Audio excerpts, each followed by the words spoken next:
Nakita ko nanay mo kumakain ng giniling. Sinapak ko gumiling-giling. Wala. For your information, pwet mong may lotion. Pag na-infection, congratulations! Pangit ito. Nakita ko nanay mo namamalimos. Binigyan ko ng piso. Gusto pa doon.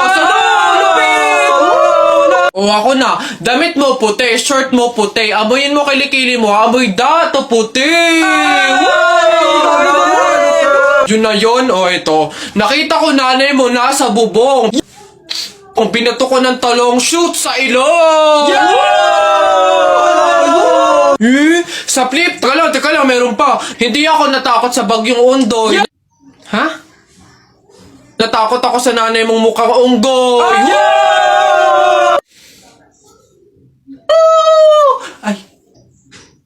Ay, Nay! Hoy, ikaw na bata ka. Ano yung pinagsasabi mo dito? Tungkol sa nanay niya, ha? Anak ko ito So, ako yung sinasabihan mo, ha? Ay, Ate Flor, ano po yun? Mga flip-top lang po yun. Mga joke-joke lang po. Biro-biro lang po. Hindi po totoo yun Ako nakakapang-init ng ulo tong batang to. Nasaan yung nanay mo, ha? Sasabihin ko lahat ng sinabi mo sa akin. Ay, hindi po, Ate Flor, wag po. Joke lang po yun. Hindi na... Mga biro-biro lang po. Hindi naman po... Totoo yun. Huwag po, Ate Flor. Anak. Ay, Nay. Bakit? May hawak bang pera sa kabaong yung lolo mo? Wala po, Nay. Bakit po? Ay, lagyan mo. Pamahiin kasi yun na dapat may hawak na pera sa kabaong yung namatay. Pinakapamasahin niya na kasi yun sa langit. Sige po, Nay. Ay. Ito po, lo. Pamasahin niyo sa langit. Ingat.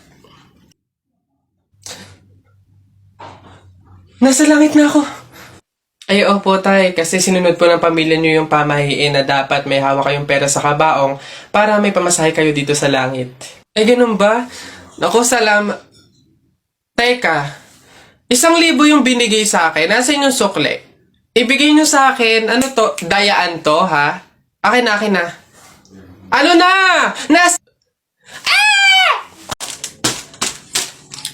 Tay, pabunot pa ako. Ano po yung mga papremyo?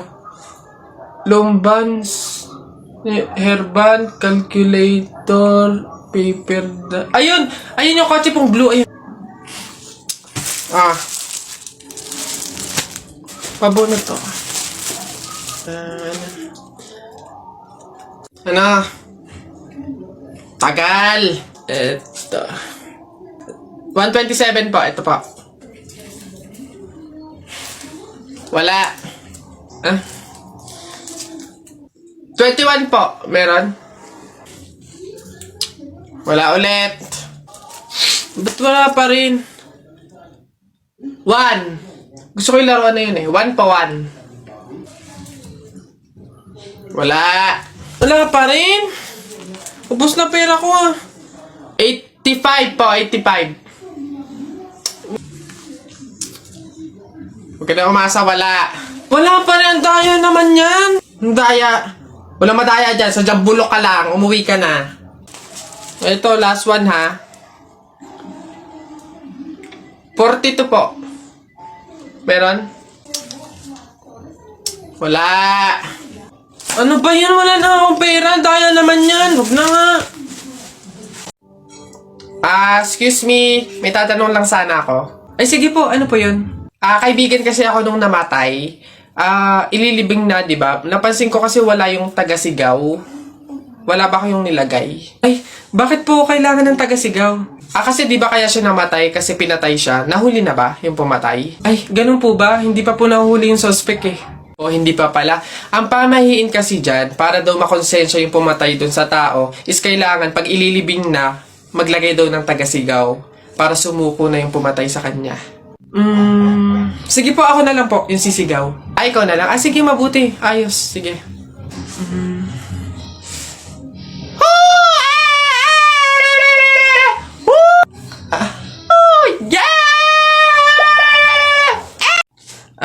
Iha, ikaw ba yung asawa nung namatay? Ay, opo, ako po. Bakit po? Gusto ko lang sabihin na mamaya sa libing bawal kang kasunod sa prosesyon ng patay. Ay, bakit po? Pasensya na iha kasi di ba pamahiin na kapag daw kasunod sa prosesyon ng patay yung asawa, maaari daw na siya yung sumunod na mamatay. Maigi na yung nag-iingat. Ay, opo nga, mas mabuting sundin na lang po, no, kaysa may mangyari pang masama. Sige po, gagawin ko po. Oo, kaya siguro dumaan ka na lang sa ibang lugar para makapunta dun sa sementeryo. Wait lang po, wait lang po. Hello, ate! Oh, hello, bakit? Ano ba, nasan ka na? Ililibing na tong asawa mo, oh. Ay, pasensya na ka mo kasi may sinunod pa akong pamahiin na dapat dumaan muna ako sa ibang lugar para makapunta sa sementeryo. Hintayin ka mo ako dyan mga 4 hours. Nak! Nay! Bakit? Mamaya bago ilibing yung lolo mo, kunin mo yung pera sa kamay niya, ha? Ha? Grabe naman, bakit kukunin? Kasi pamahiin daw, swerte daw yung pera na yun. Dali. Ay, totoo, Nay? Sige. Lo, tabi-tabi lang po muna, ha. Kukunin ko lang po yung pera kasi sabi po swerte daw po yun. Hoy! Anong swerte-swerte? Walang makikinabang na swerte ko hanggang sa huli kong hantungan. Dadaya ng mga to, swerte-swerte. Ako na nga tong namatay, aagawan nyo pa ako ng swerte. Makaranas man lang ako ng swerte sa langit, do. Akin yan! Swerte-swerte. Ayan na. Nak? Nay, bakit? Mamaya, ilabas mo yung mga sopas at dadalaw do dito sa burol ng lolo mo si Ate Telay mo. Ha? Si Ate Telay ma, yung ang anak is si Jacob? Oo, bakit? Naku, Nay, crush na crush ko yung dati pa. Wait lang, mag-ayos lang ako. Hoy, teka. Ha? Di ba sinabi ko na sa'yo, may pamahiin. Bawal magsuklay, bawal maligo, bawal magsalamin kapag may burol. Ha? Nay, ano ba yung pamahiin na yun? Hindi pwede. Nakakaya naman pag nakita ni Jacob na ganito itsura ko. Ikaw tumigil-tigil dyan sa kakirahan mo. Sumunod ka. Nice. Hey, Mare. Naku, condolence. Hey, Mare, buti. Nakadalaw ka dito. Ito nga pala anak ko si Jacob. Hello po, tita. May condolences po. Ay, nako, sige. Pasok kayo. Kumain kayo dun. May sopas dun. Ang hirap naman pag walang salamin. Ano itsura na ito?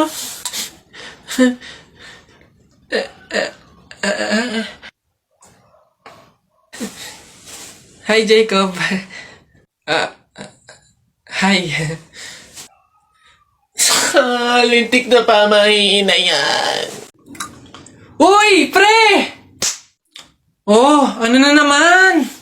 Eto na nga, pre, ikikwento ko. Naniniwala ka ba sa mga pamahiin? Ba, hindi ako papaloko sa mga ganyan, mga pang-uto-uto lang yung mga pamahiin na yan. Ay nako, pre, ngayon, kailangan mo nang maniwala. Bakit naman? Anong mangyayari kung hindi ako sumunod sa pamahiin na yan? Ay nako, pre, hindi mo na iitanong. Nung hindi ako sumunod dun sa pamahiin na yon, may nangyari sa aking masama. Ay, ano yun? Ano nangyari? Hindi ko kasi sinunod yung pamahiin na kapag nakabasag ka ng pinggan, wag na wag kang lilingon kasi tsak na may mangyayari sa yung masama. Na-experience ko, may nangyari talaga sa akin. Bawal lang talaga sabihin Kaya, mas mabuting sundin mo na lang. Ayan, daya naman. Ba't hindi pwedeng sabihin? Pero sige. Ano yung pamahiin? Pag nakabasag ako ng pinggan, wag akong titingin sa likod kasi may mangyayari sa akin masama. Sige, noted. Susundin ko yung pamahiin na yan. Nay, anong ulam? Ay, nabasag ko yung pinggan. Huwag titingin sa likod, pamahiin yun. Masama yun, may mangyayari sa yung masama. Huwag kang titingin. Teka lang. Paano kung inuuto lang ako nun? Paano kung hindi naman totoo yung mga pamahiin na yan? Diyos ko po, hindi ako papaniwala sa mga ganyan. Ay! Sorry po! Ikaw na bata ka, humanda ka talaga sa akin. Kasal ko pa yan, tapos binasag mo lang? Ha? Pasok! Garote talaga yung aabutin mo sa akin! Pasok! Magtanda ka ngayong bata ka! Kaya pala bawal lumingon. May mangyayaring ang masama.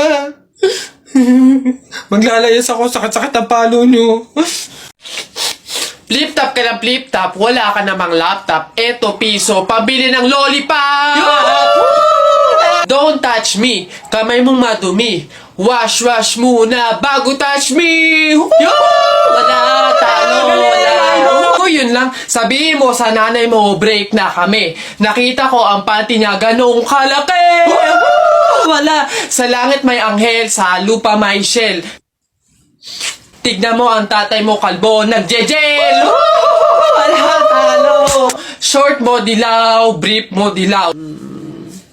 Tignan mo ang lola mo, pati ay lawlaw! Ano ha, sa talo, ano, wala. Ba't dinamay mo yung pamilya ko? Puro pamilya ko yung sinasabi mo sa akin. Wala naman na pag-usapan na kasama yung mga pamilya. Ano, yabang mo panapok. O sige, yabang mo sa talo ka naman sige.